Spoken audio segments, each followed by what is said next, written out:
Starting right at number 2.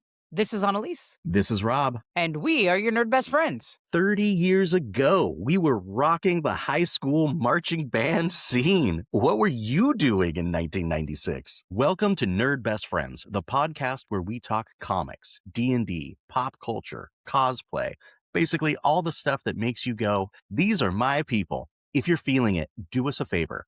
Follow, subscribe, and share this episode with a fellow nerd. Help us grow the nerd herd. Now, strap in, roll for initiative, and let's get nerdy. It should be no coincidence this is episode 96. We're doing the 30s, going back 30 years, 1996. 1900s. It feels The the late 1900s for you skids. For the Utes of today, it feels really weird to talk about it being 30 years ago. I mean, at some point we have to just accept the fact that we're older. I don't want to grow up. I'm a Toys R Us kid. There's lots of toys at Toys R Us that I could play with. We'll never grow up. That's the No. Gen X thing, right? Yeah, that's the thing. It's like, I don't, but the thing about it is like, usually like, oh, 1996 was 30 years ago. Isn't that crazy? It's like, not really, because like, it was a long time ago. Like, if you think about that, like, you're like, no, my life is completely different. I'm a completely different person. Like, where, like, a lot has happened between then. So, for whatever reason this year, I'm like, I'm good. 30 years ago, yeah, it feels about right. It just feels weird to have that substantial of a number, right? I don't feel like I hear you. Yes, lots of has happened. We are definitely not the same people we were 30 years ago. Hopefully. I mean, we might have some classmates that are, but that's a different story for a different episode. Or not. Or Go not, off, right? queen. Call them out. I just mean, like, I don't feel old enough to say I graduated from high school 30 years ago. I don't feel old enough to say I'm a principal. There's just some things that come out that are true and also feel really weird. That is kind of a weird thing. Like, definitely 1996 Rob would not be hanging out with a principal. Right? I wouldn't be hanging out with the principal. Be like, what are you doing? Go away. Get out of I don't want to go to your office. And now I go to that office every day. Oh my God. What a masochist. Right? You live in the principal's office now. Well, most days, yes. It was what happened. Like, so when I moved back to Santa Barbara in 2019 and became like an administrator, assistant principal, whatever there, like I went and checked out my keys and there was a little like 15-year-old me inside going, I have the keys. I have a master key to the school. I don't know. I just don't feel old enough at the same time. Got some trouble. Cool. I can get in any room I want whenever I want, suckers. I'm going to toilet paper the principal's office. Oh, wait, that's my office. Wait a second. Good times, good times. Well, before we get to the 30s and talking about things from 30 years ago, let's get to our nerd mail. We're going to have to start doing some Talk Nerdy to Me. We've had all nerd mail, which is great, and it's been all Ismail, which is awesome. But you want to just do a Talk Nerdy to Me right now? I have a topic to go back and forth on. You do? Sure, why not? Okay, let me re-record that. Let's give it a try. Let's go for it. Well, before we get to talking about things 30 years ago, in 1996, Rob, talk nerdy to me. Okay, the Talk Nerdy to Me thing also kind of goes along with the fact that we're super old and we can do episodes about what was happening 30 years ago.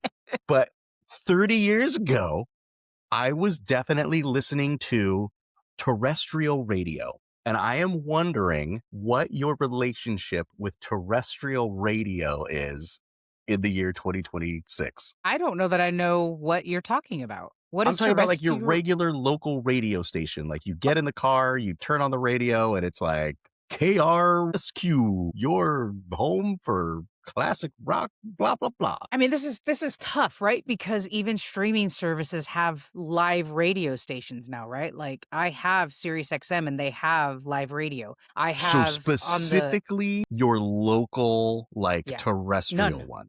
Okay, None. Me neither. But here's what's weird. Lots of people still do.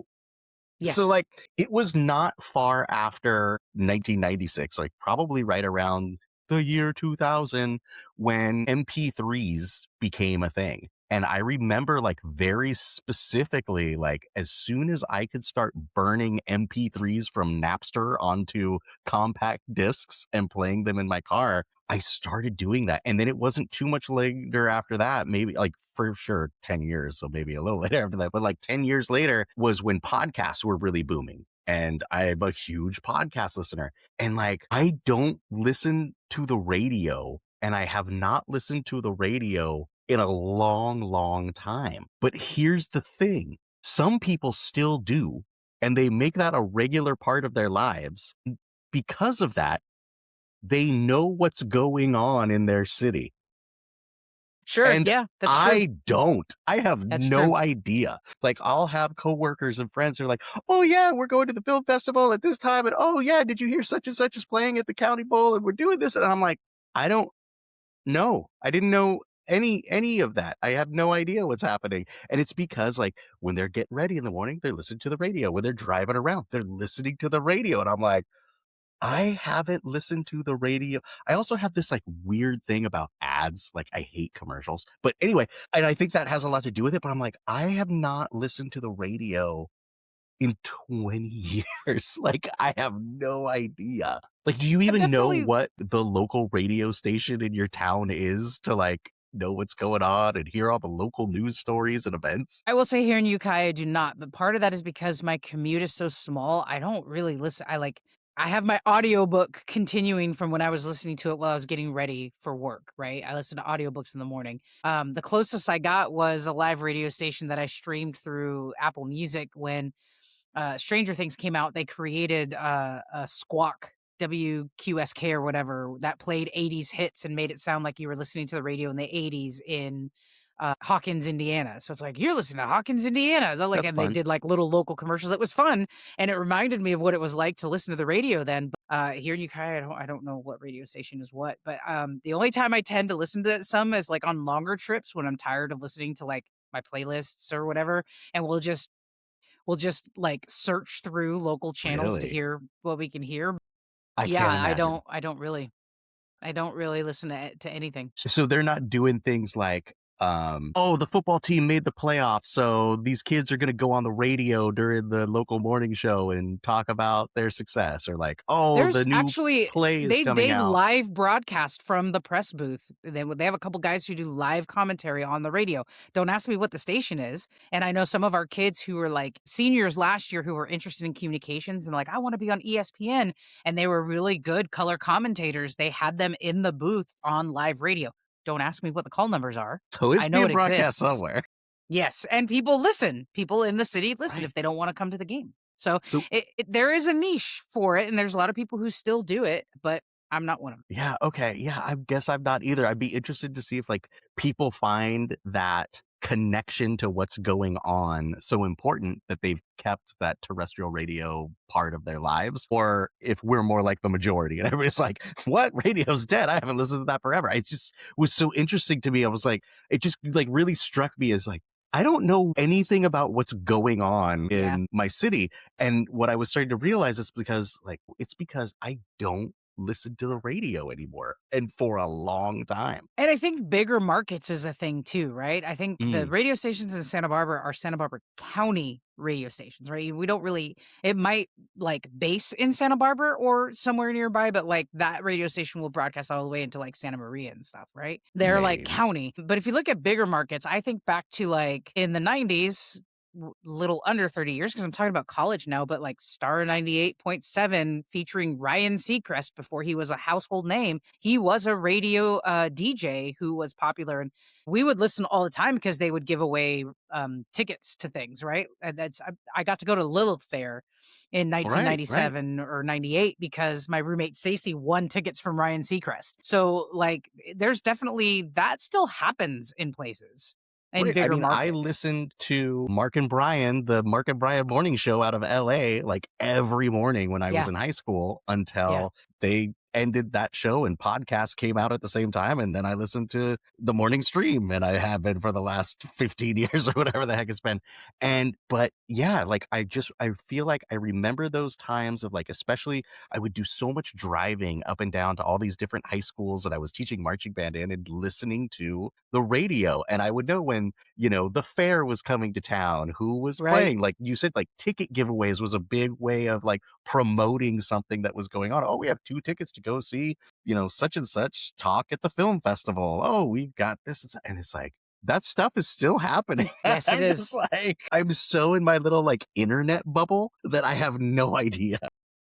I'm sure you're not the only one. So, nerds, tell us, do you still listen to the radio? Do you tune into AM or FM? Tell us more about your experiences and what you use it for. And send in your deep thoughts, nerd questions, or talk nerdy to me subjects that you'd like us to cover by sliding into our DMs, or send those topics in an email to podcast@nerdbestfriends.com. Well I might go done. listen to the radio after this just because. You know what's going to happen is it's going to be all crusty. You're going to hear minutes and minutes and minutes of advertisements that you wish you hadn't heard. You're going to go under a bridge and it's going to cut out. It's terrible. Yeah, I'm not it's not the I'm not saying greatest. like we should be listening to radio. Like the radio's terrible, but it's interesting that it still serves this purpose. Yeah.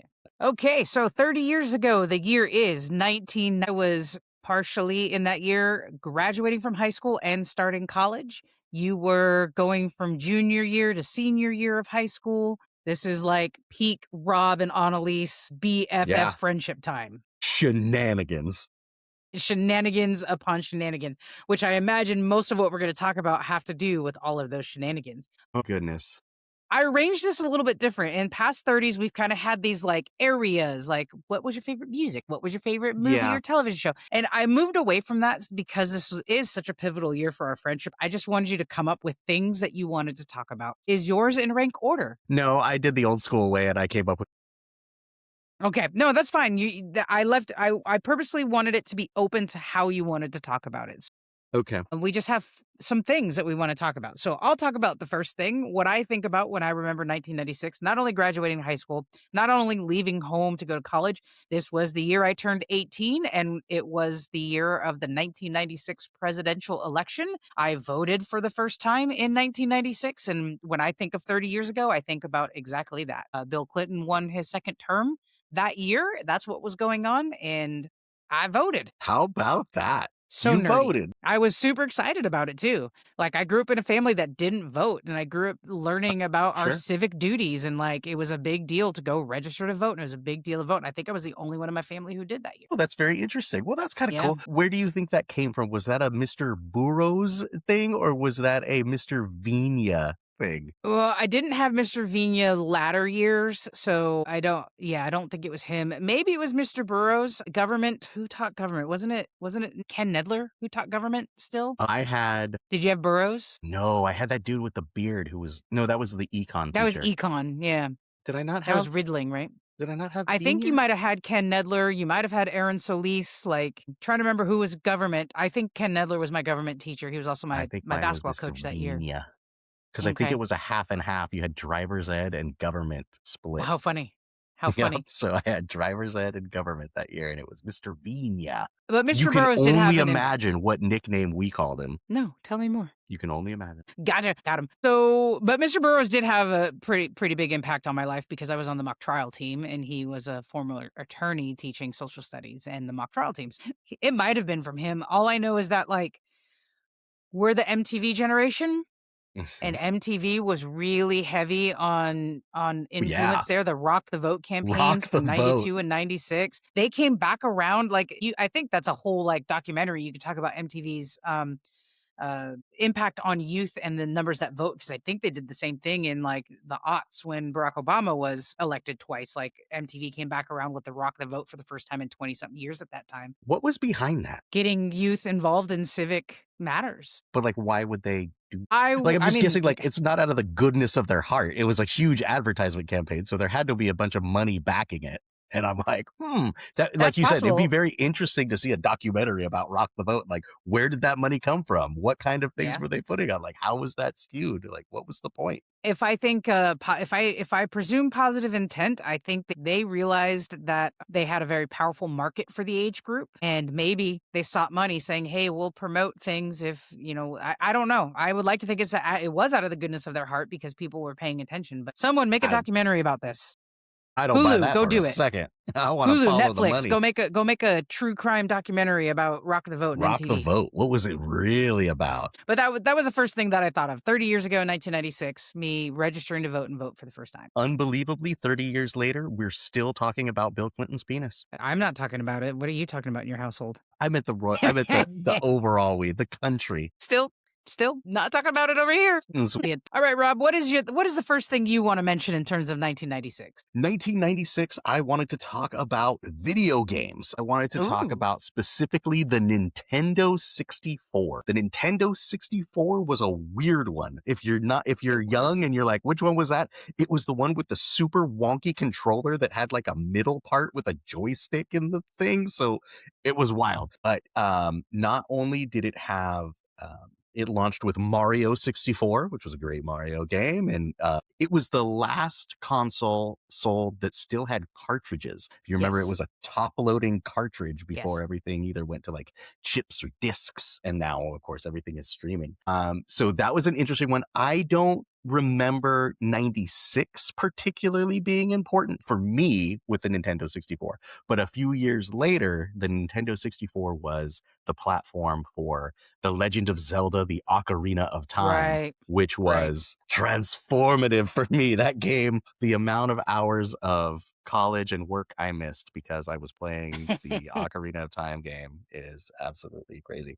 But another video game related thing that came out in 1996 was Tomb Raider, Laura Croft Oh, and Tomb yes. Raider, Yes. which is one of those things. Like, I think there's a new Laura Croft show being worked on right now. Like, that has been a Rumor has it. consistent property for 30. That's crazy. That's 30 years old as well. The Nintendo 64 is where it fell off for me. I went to Yeah. college and I was not interested in buying the Nintendo 64. I think I actually took the original Nintendo to college with me and just Yeah, you kept playing probably, or that. the Super Nintendo. Like, I think people got a lot of use out I of the think the Super Super Nintendo. Nintendo stayed home with my siblings.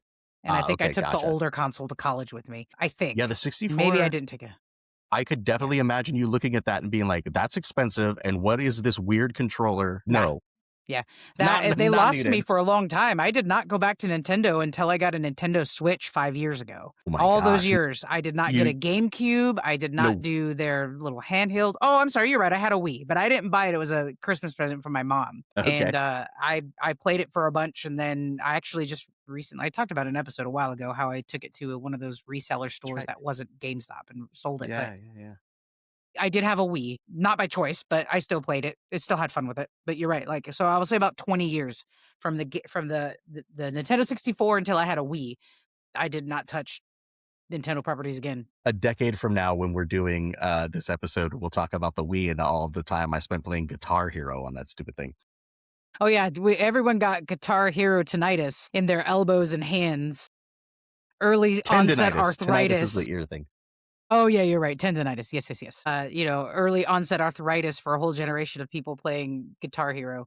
And the time I broke my rock band Guitar Hero drum set playing the Metallica version. Do do do do do do. Oh, it broke. Enter Sandman. I will never forget it. That's awesome. What is your next thing for 1996? So the next thing is kind of a cheat. I did kind of two things in here because they're kind of related, kind of not related. But dial-up internet and AOL. I think it really came out in 95, but this is where it was really like you did not have a home without dial-up internet logging into AOL. Yep, I think this was when I probably discovered AOL. Like, I remember being at our friend Russ's house and he had a Yeah. computer set up like in their kitchen because that's where the phone cord was. And they had Yes. like put a little table there with a computer on it. And he was just like talking to weird strangers that he never met Yes. on the internet through AOL Instant Messenger. What a wild time. Yeah. And scary time, right? Like, I mean, it doesn't age well, but I'm going to bring up Buffy, the episode of Buffy where they're going on the internet and Willow meets a strange person who ends up being a demon who is released into the internet. But like that episode rang true then because we were talking to people and it was kind of dangerous. Like, I mean, it It still could be is. Yeah. big time, probably Yeah. more so now. But Yeah.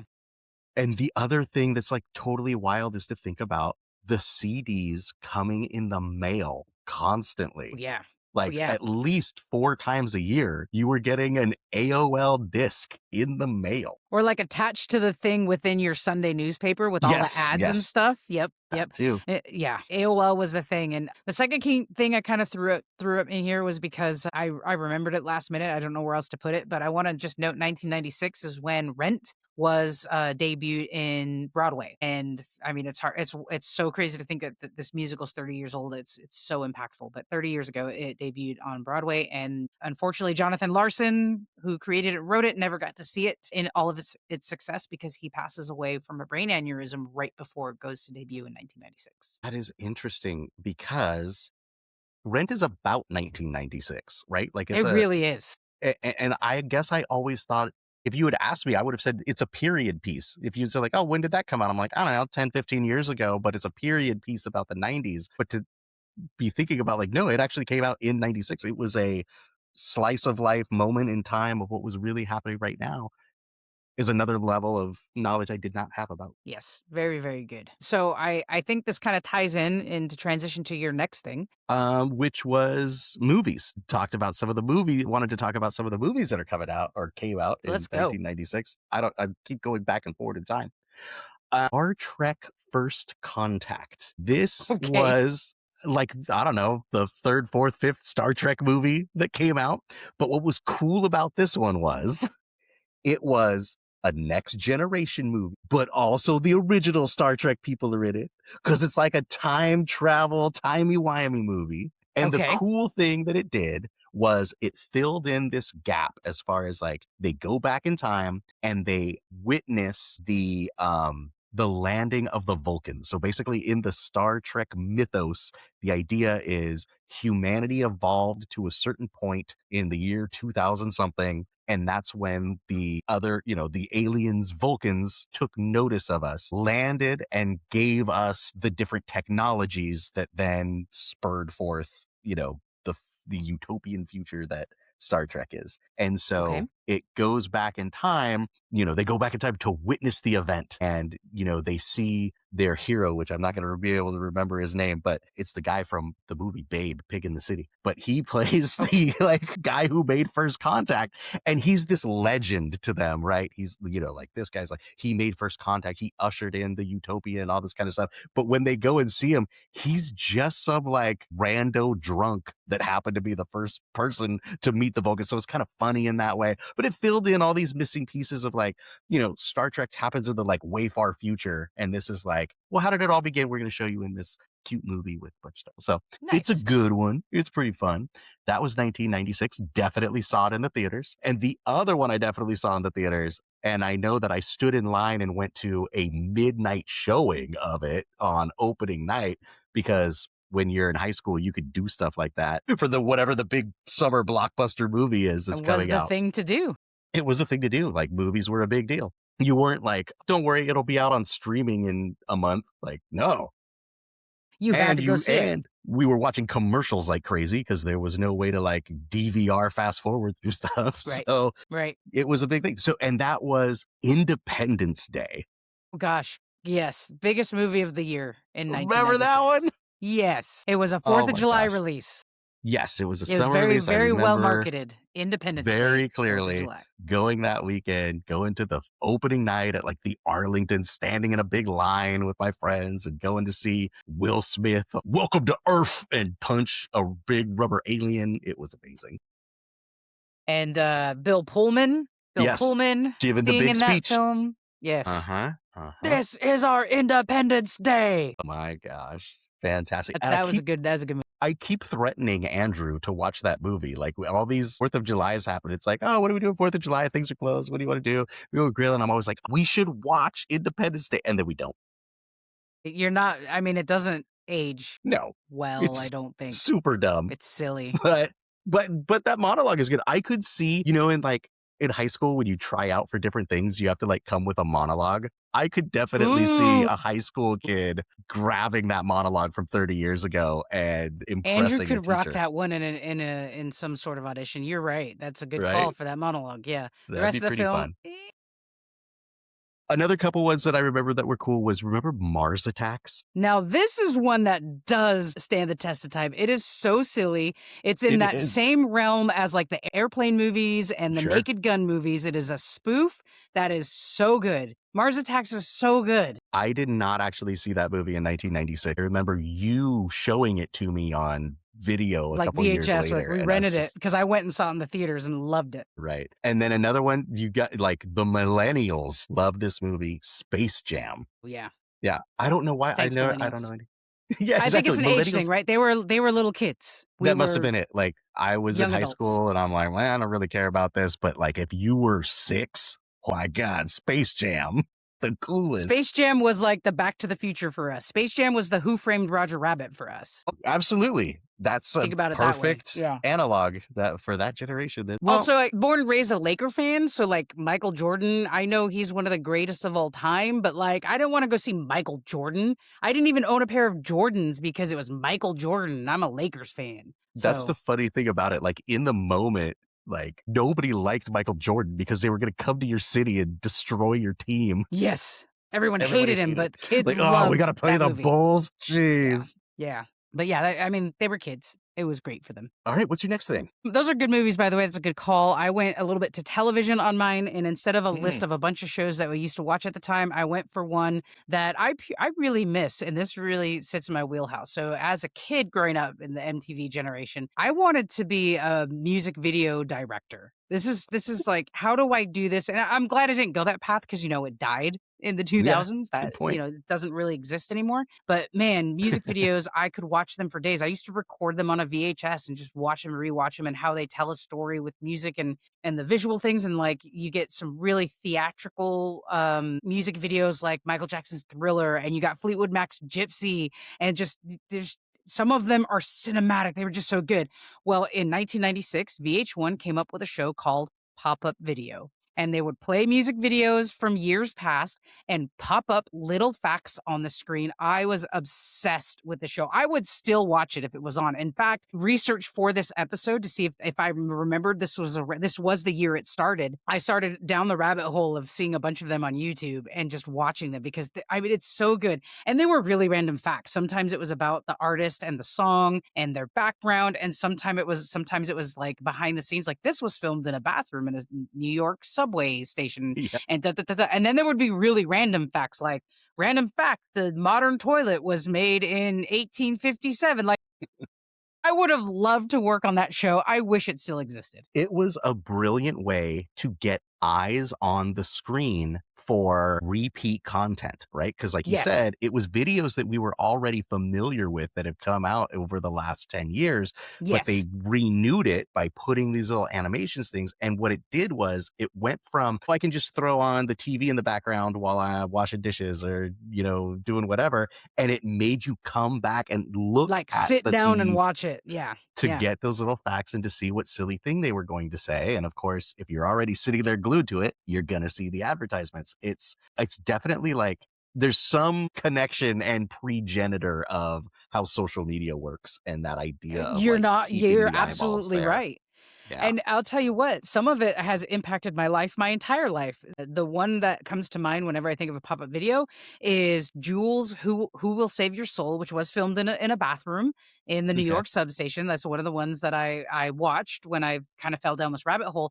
And there was a thing that popped up I very distinctly remember in 1996 watching this, and the fact was that the first stall in public bathrooms are the least used. And I was like, "Oh," and then a couple seconds later it pops up. They are often the cleanest or the Cleanest. most Yeah. clean. And so to this day, I will go to the first stall in a public bathroom, and that fact ends up being really right. It is very rarely wrong. Thank you, Like V. pop-up video changed my life. But like I watched this so much that that's the kind of stuff that it did. And then great facts about your favorite artists. And the only time I would walk away from that show was when they were playing a song I really wasn't that interested in. Like, oh, now's a good time to go to the bathroom.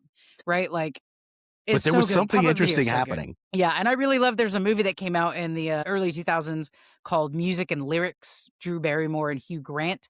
The movie starts with a music video that's supposed to be from the 1980s, and then at the end, it does a pop-up video version that kinda Uh, tells the epilogue of the movie. It was really brilliant. that's fun. So, That yeah. is Pop-up fun. video, 1996. Wow. Okay. Also an interesting technology thing. Yahoo was founded in 1996. What? I know. Doesn't it seem like Okay. Yahoo always Has existed? always been there. Yeah, that's weird. No, they launched in 1996, and that makes sense. Shortly after that, I had my first email address. Like, I still remember it was a Yahoo email address that I Yahoo.com. had forever. Like, wild to think That that is like wild. at some point they came out, we're like, hey, we're an internet service. We're gonna be publicly traded. And people probably lost their minds on the stock market exchange and stuff. And like that was 96. And that's That's one of those crazy. ones where I'm like, 96 was a long time ago because I always think of like Yahoo as something that's just always been around. It's like, Right. no, they came out when you were in high school. That's an Well, I interesting have thing. this one later, but I'll bring it up now, Okay. and take it out of the other box. But like, this is also the year that Google launched. Is it? Yes. Oh my gosh. The So Google competitors. wasn't a thing when Yahoo launched, and then Google launched after. Yeah, And I I knew Google remember, was later, but I didn't yeah, know it was so close. in the same year. I think I Google would have was getting ready. Yahoo beat them to the punch, went publicly traded, and I think I didn't have a Gmail address until right? Me neither. thousands because Yeah, Yahoo I was would leading have the bet industry. Gmail was in the 2000s, like 2000. I would not have placed it. That's when Yahoo started to go downwards in their use and Google moved forward, but they were launched in the same year. Gosh, how about that? Craziness. Also, the year DVDs came out. No, Really? It wasn't we didn't before it? have any. They were too expensive and probably not well established, but they were a thing in I 1996. guess you're right because we were still renting Oh VHS at yeah, the time. big time. Oh my Yeah. gosh. That's And then wild. that switchover started happening in 1996. Crazy. Because I know DVD players were a thing in the late 80s, but you're right. The DVDs were too expensive. I No, not remember late that 80s, early 90s. changeover, like, of going into the Blockbuster or whatever, and all of a sudden, like, half the boxes were, like, little skinny boxes, Yes. Yeah. and it was all That's weird. wild. That's wild. So good. The next thing I want to bring up, I think, is it's just time we bring it up. And the elephant Yep. in the room is that we're both really big Adam Sandler fans in one way or another. And 1996 was the release of Happy Gilmore. So you and I had already loved Billy Madison for such a long time, and then Yes. this was the second film, and obviously Billy Madison, Happy Gilmore. You get Happy Madison Productions because these two were blockbuster movies for Adam Sandler. But Happy Gilmore, man, we went and saw this in the theaters. We saw it numerous Oh, times in yeah, the theaters, because we were had it on so pumped VHS. about a new Yes, Adam Sandler movie, and, I mean, this was peak Adam Sandler. Like, Billy it was. Madison was super successful, and then he had those comedy albums coming out that we were Yes, listening to in the car. yes. Everywhere we could go, we were listening to these things, and he even came to our hometown, and we, like, went and saw a concert and stuff. Like, it Yep, was yep. peak time, and so, my gosh, going to see Happy Gilmore in the theaters. And how immediately we quoted that movie to death, and we still do. We still do.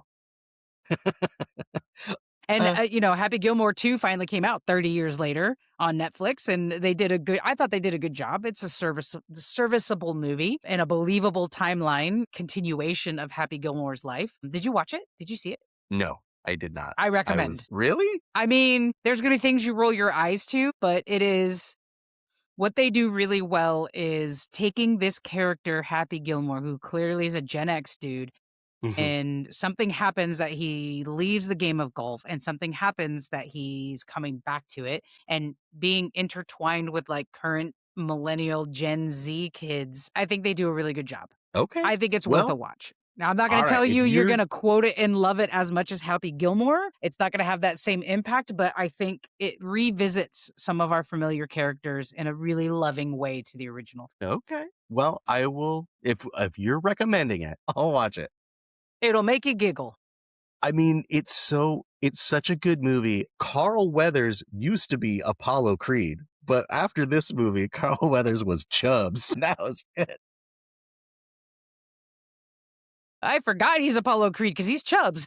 He's just Chubbs. Like when he shows up in The Mandalorian, like another 20 years later, I'm like, it's Chubbs. Chubbs is alive. That's so good. It's so good. And I like that movie was so important. When what is that thing? The cameos that you can order Oh, yeah, yeah, celebrities yeah. to make you. Yeah, yeah. I didn't know what they were.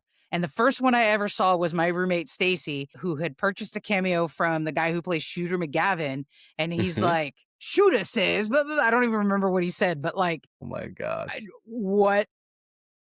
Like, why is old Christopher McDonald talking to me on my phone? But it was amazing. He's like, Annalise and Tiffany, Shooter says, I don't like.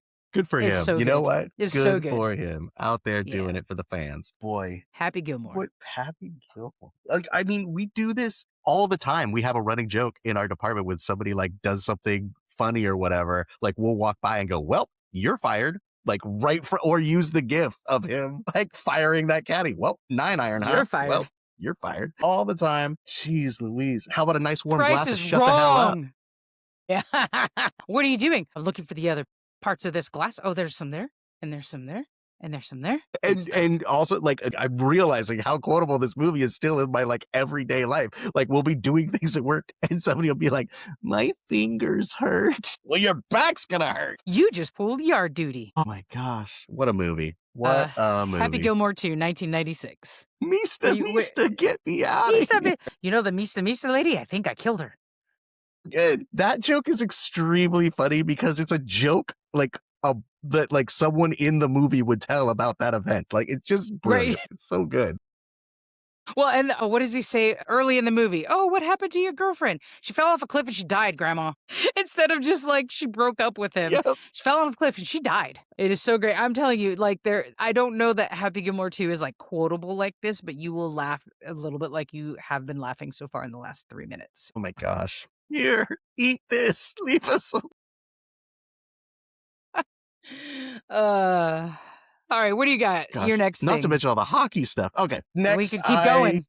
wanted to talk about music. This is one of those things that has just become an absolute, I don't know, trope, I guess. But everybody knows the song Wonderwall by Yeah, Oasis. yeah, I don't know yep. what it is. It's like the first song anyone ever learns how to play on the guitar or On the something. guitar, yeah. Everybody knows Wonderwall for whatever reason. Doesn't matter how old you are. That is a song that you know. That's a 96 song.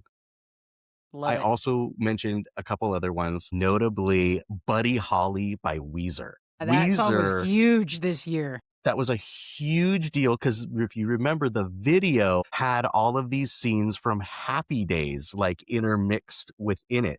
So they had figured out like this kind of technology where they could insert themselves into scenes from old film. And so the video is basically a Happy Days episode with like the Weezer band in it. Weezer They're just playing at Arnold's, they're and playing they're at all Arnold's and the dancing, and Fonz yeah, comes in and yeah, Richie Cunningham is yes. there, like all this kind of stuff. And just huge nerds. Weezer, like a great band of nerds, nerdy music, nerd rock. They're fantastic. But I remember that video being a big deal in It 1996 was. for the launch of that song. There's an extended version of it too, where they're in some scenes with dialogue with Arnold and some of the guys, Yeah. and then they get up and play. Yeah, yeah, so good. Yeah, so That's a that was good a huge call. deal in 96. And then one of the albums that I know I listened to a ton of times, it was really popular with me and my friends, was Sublime. They were a Long Beach kind of reggae punk band of the time. That album came out and it was just on repeat Yeah. in my car that year, 96 and 97. Was 96, it's either 95 or 96 was Green Day's Dookie. I think it was 95. I think it came I out think so. I fall think of we that talked year, about but it that was like one last year. really popular in 96 as well. Like it was Uh-huh. huge record play in 96. Yeah. And then I'll Yeah, always good remember the times. song 79 by Smashing Pumpkins because Such a I good was song. born in 1979. There's so much good music at this time. Like this music dominates my playlists, like this era of music. And now, like on social media, what's trending is like angry mom, or do they call it cigarette mom rock or something like that is how it's trending. But like Alanis Morissette and all these female artists, Sarah McLachlan from like 96, like all of that is And being it's like trended mom now as rock now. cigarette mom rock. Cigarette, like smoke a cigarette? Yes. Okay. Okay. We are old. This was 30 years ago. I think no episode goes without a mention of either Buffy or Stephen King. The last thing I have in remembering 30 years ago is the publishing of the first installment of The Green Mile, which Oh, was everybody huge for take a Stephen drink. King.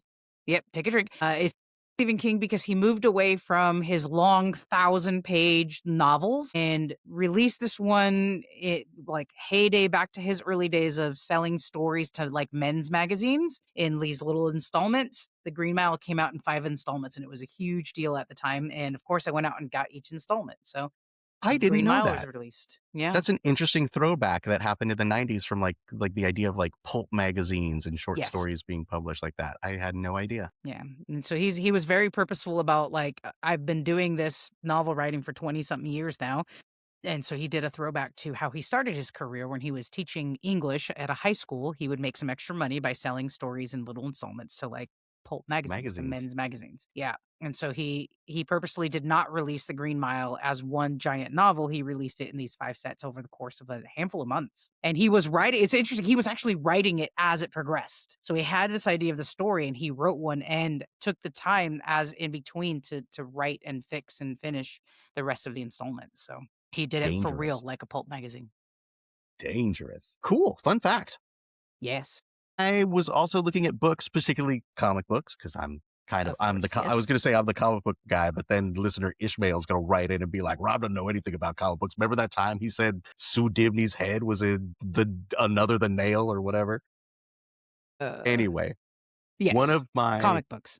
absolute favorite books is a graphic novel. It is called The Stuff of Legend. And this book is really cool. It is in a genre that I didn't really realize how much I like, but I really do. And it's that idea of storybook horror. That idea, like I would say Alice in Wonderland, probably the best Okay. example of this, where it's this, fairy tale land and there's all these like whimsical fun things, but like just under the surface there's something disturbing and scary about it. The Stuff of Legend is about a group of toys and stuffed animals, right? Very much progenitor to things like Toy Story. I also really would liken it to The Brave Little Toaster, if you remember that Okay. movie, Yeah, yeah, yeah.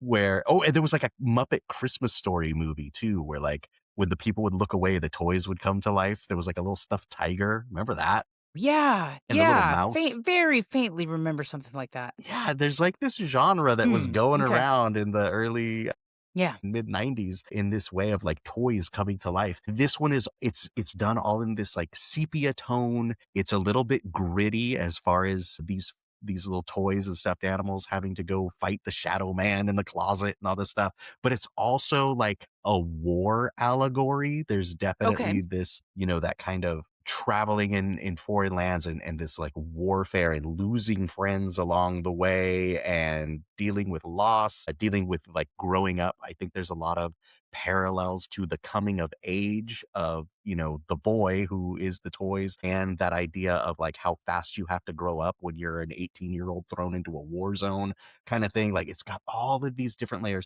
The art is beautiful. It's all done in this like sepia tone watercolor thing. For sure, a recommendation from 30 years ago, The Stuff Wow. of Okay. Legend graphic novel. Okay. I don't think I've ever read this, so I'm adding I it to don't my know a lot list. of people that have. Like I Hmm. own it, of course, and Andrew read it when he was in junior high. And same thing, we were talking about the episode, and I was like, "Oh, did you know that The Stuff of Legend came out in '96?" He says, "I never would have guessed it was that old, but what a great Wow. book." And he started thinking, he's like, "I gotta go read that again. It's so good." Yeah, it really is. Okay. The Add it Stuff to of the Legend. list. All right. Add it to the list. All right. So I have a fun fact for you. Just one Okay. more before we close out our 30s. Can you name the colors of M&Ms? Yes. Yes, So I what do we can. have? I'm sure I can. You got red. You got Red, yellow. yellow, You got green. green, You got blue. blue, You got light brown and dark brown. tan, and brown. Yeah. Yeah. Fun fact about 1996. Blue did not exist. Okay. I was wondering about that. Was blue new? So they did a whole vote because they were going to get rid of the tan M&M. Aha. And it was Racist. controversial. Why are you going to get rid of the tan M&M? Well, we already have brown. We want a different color. And they did a whole like, you dial this money grab. You dial this 900 Yep. number, an 800 Of number, and it course. would cost you 25 cents to dial this number and vote for your color. And the country voted for blue. And now tan no longer I was exists. gonna say, now wait a minute, now I'm thinking, is there no tan anymore? There is no tan. My gosh, how about that? There's your fun fact. You're 1996, really the making me blue think. M&M. No more tan M&Ms. Gosh, that's weird. Because I can picture pouring M&Ms out in my hand, and there's a tan one And in there. seeing that tan one. Because Yes. that's how that memory is ingrained from my childhood in there. Like, And it there's a was blue such one a in there big deal. too, but there's definitely a tan. There was never blue and tan in the same bag. Mind blown. That's Mandela effect for you. Yes, Uh-huh. absolutely, Blue has absolutely. been around for 30 years. You think you opened a bag before that had blue and tan. They never existed in the same bag. Wild. Wild. That's cool. That was a great fun fact. This fun fact brought to you by Nin- Analese and Pop-Up Video. 1996.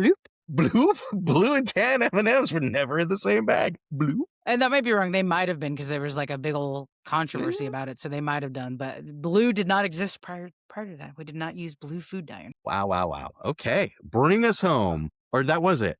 I went last. Yes, Or that did you was have it. one more thing? Nope. I don't know how That was lists it. work. How That do you fun fact brought us home. podcast? I don't know what to do with my hands. I don't know what to do with my hands. All right. That's another Rob, movie we have now filled the shoot. Okay. We have now filled Mr. Fusion, flipped on the flux capacitor. We are back to the future.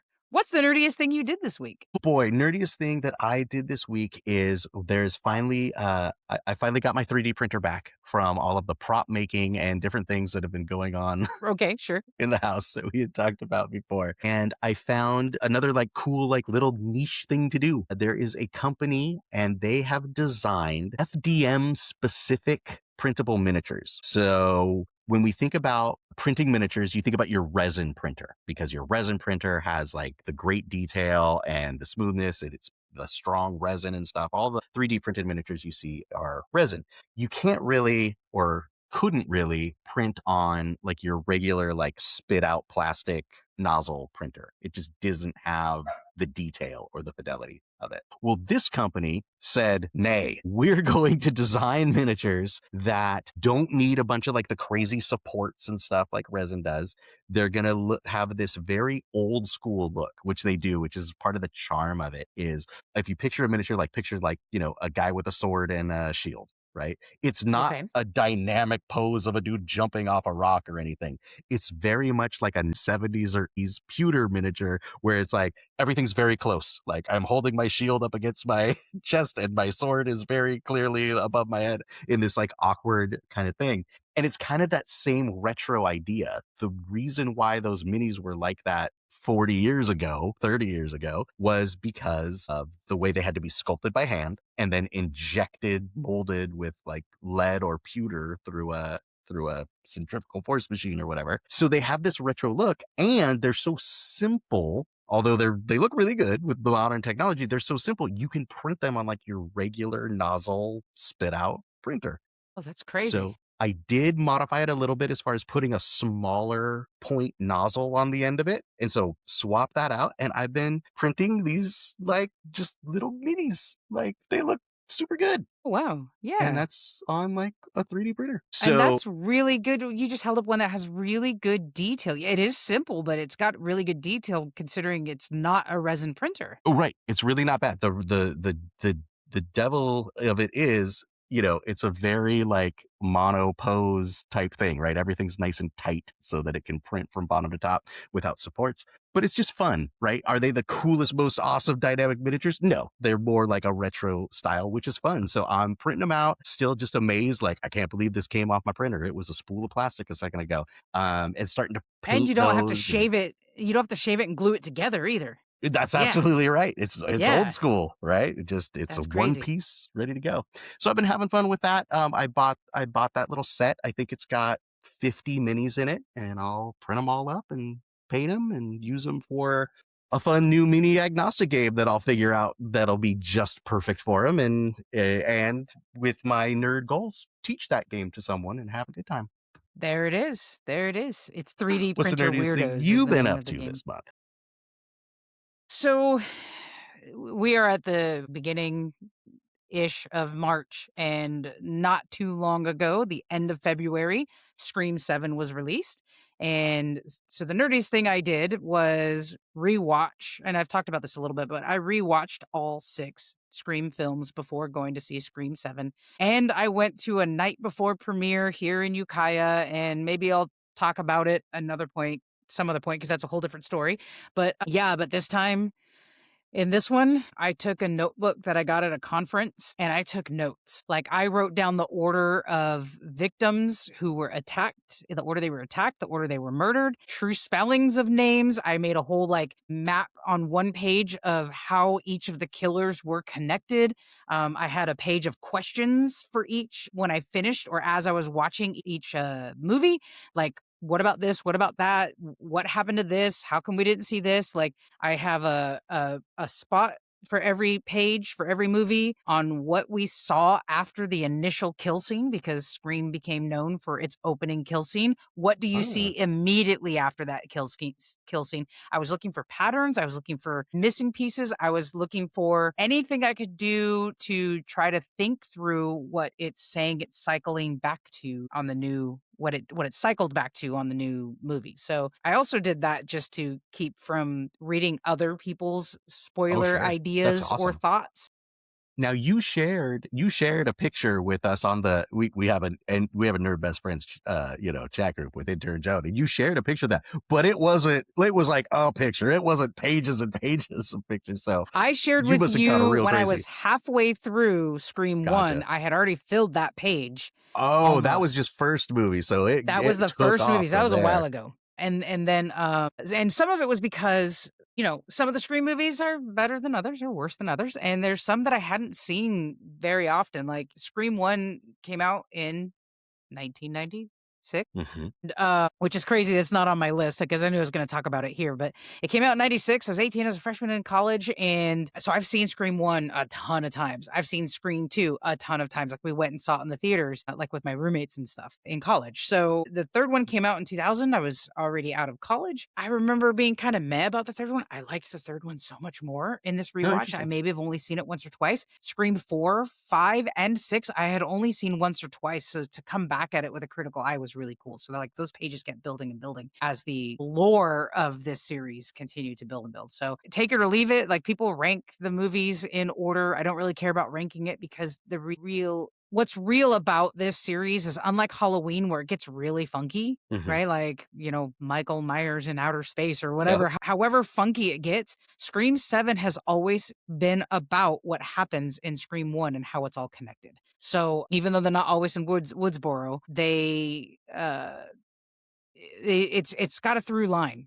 And that's all I'm going to say because the movie's been out now for a little while, but someone may not have seen it yet. So I'm going to honor that. I love watching movies with a critical eye, even, movies that people would be like, it's like a throwaway movie or whatever. It's like a lot of times movies, like most of the time, a movie should be doing everything on purpose. And in fact, that's where I get frustrated with some movies and stuff where I'm like, why is this scene exist? It doesn't have anything to do with the movie. It's not telling me anything. Like it's pointless. But most movies, like people work really hard to make sure that everything that happens in a movie is on purpose and looking at it with that critical eye, taking notes. And then what you've done is then compared movies throughout to see like patterns and trends and stuff that emerge as you're going through there. Is it a pretty good line, or looking at it this way and kind of structuring everything, were there any that like didn't belong, like this one they like went off the path and then had to come back or anything like that? The argument could be made that 5 and 6 were along those lines, and this will be I know we talk about whether or not this is a spoiler. The movies are old enough now, but if you haven't seen them, this is going to spoil who Ghostface is in 5 and 6. 1, 2, 3, and 4. Ghostface ends up being in some way, shape, or form related to Sydney and her mom. And so the precipice moment is the murder of her mom, which takes place a year before Scream 1. So Scream 1, the killers are her boyfriend and his friend because boyfriend is super mad that mom slept with his dad and caused his parents to divorce and he's a psycho and blah, blah, blah. Scream 2 ends up being that kid's mom who comes after Sydney because she killed him, right? Right, Scream right, right. 3 is a half brother that you learn talked Billy and his friend in Scream 1 into killing Sydney's mom and then into trying to kill Sydney as well. So he's pissed that Sydney is still alive and goes after Sydney. Scream 4 is her like niece, cousin. I can't remember who. I'd have to go back to my notes, but this is a relative who's like, you got all the attention when I was growing up because you were this poor girl who survived these things, and she wanted to kill Sydney. Then you get to 5, and this is where it kind of goes off the rails and still kind of connected. They created a young lady who is the illegitimate daughter of the boyfriend from Scream 1.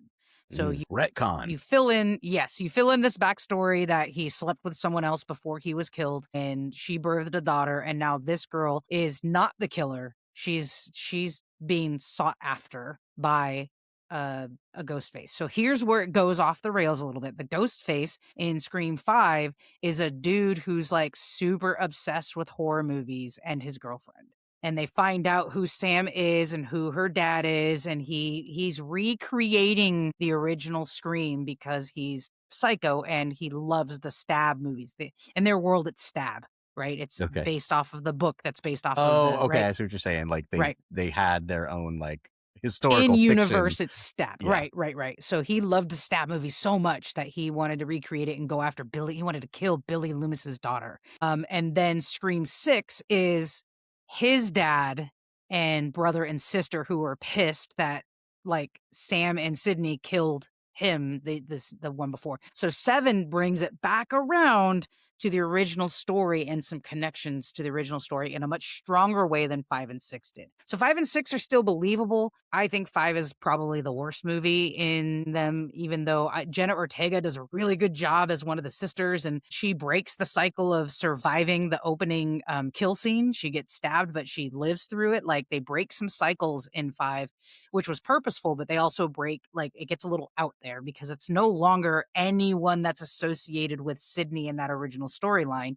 except that the main character, who's now the Sydney Prescott, is Samantha. Yeah, and And you have that she's big Billy Loomis's retcon daughter. of like, oh yeah, Right. remember this? It didn't actually happen this way. There was another lady, and like that kind Right. of sucks. I can see why that would be Right. like, So, I mean, but they're still good. Ghostface is still Ghostface. They still have some of the same patterns. Like there is a through line of patterns of the movies, and one spot in each of these things is the films that it mentions. Because one thing that's iconic about the original Scream is that it makes fun of the genre while also being the movie that invigorates and brings the genre back alive. Like Sydney says lines like, "Why would I watch scary movies? It's just big busted girls running upstairs when they should be running out the door." And what does she do the very next instant? She screams and runs away from Ghostface up the stairs instead of out of the door that's right next to her, right? Like they do this lampshade and also turning the light on at the same time. And that's what's iconic about these films as well, is that it really integrates itself into the horror genre. Like Wes Craven and Kevin Williamson on the first 2 just made these masterpieces that can now have this through line through all these films. good for Talk about you. nerding out. Are you gonna share any of your journal work? Maybe. I'd I'd like like to to know. see it, even Yeah. if you just share Yeah. it with us. I'd like to see Yeah. your Yeah. your Pepe Silva map with all of the string and stuff on it. Look, I'm even wearing my Ghostface shirt today. It says, Ooh, "Even baddies have saddies." all right. All right. This is me. Okay, let me scroll. On the next Nerd Best Friends, we talk about if there was a Mount Rushmore for creators, who would you put on it? There we go. It's a good question. Before you go, join us. Hit follow or subscribe so you don't miss what's next. If you felt the nerd love, drop us a 5-star rating and help more nerds find our people. Find us on social media at Nerd Best Friends or email podcast@nerdbestfriends.com. Grow the nerd herd, spread the geeky joy, and we'll see you next time. What a fun episode, Rob. Thank you for going back 30 years with me. Thank you for having like the cool fun facts. I feel like I learned and corrected some memories today, just like a pop-up video. It was wonderful. Bloop. Pop up video. Alrighty, y'all. Next week, Mount Rushmore of creators. Fun. See you then.